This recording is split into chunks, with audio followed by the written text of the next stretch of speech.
I'm Mort Kondracki. And I'm Fred Barnes, and we're the Beltway Boys. Here's what's on the inside track this week. Mort, Eric Holder, the former Deputy Attorney General, and now Barack Obama's nominee for Attorney General, and the man who facilitated the infamous Marc Rich pardon done by President Clinton back in, I guess, early 2001, just before Clinton left office, will be on Capitol Hill this week. And he'll be there, particularly meeting with the ranking Republican on the Judiciary Committee, that's Senator Arlen Specter of Pennsylvania.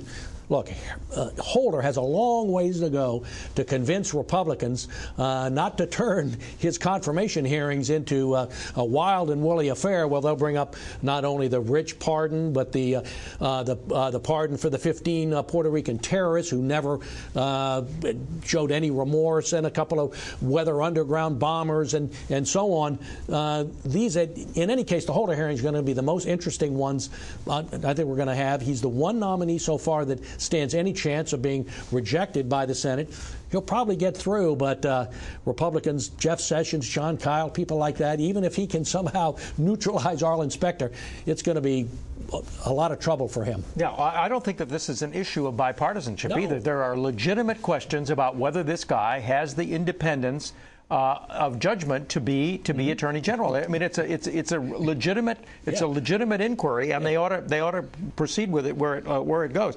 Meanwhile, Congress is coming back for a session, late lame duck session on the auto bailout, if there's going to be one. And I don't know how they're going to resolve this gridlock that they're into. I mean, Senator Reid, the Democratic leader in the Senate, wants to use the $700 billion rescue package as the source of aid to the auto companies. The Bush administration says, no, we want you to pass legislation that will permit us to use previously appropriated money for greening the auto industry. Nancy Pelosi wants a green plan from the auto companies. Lord knows what the Senate Republicans want as a price.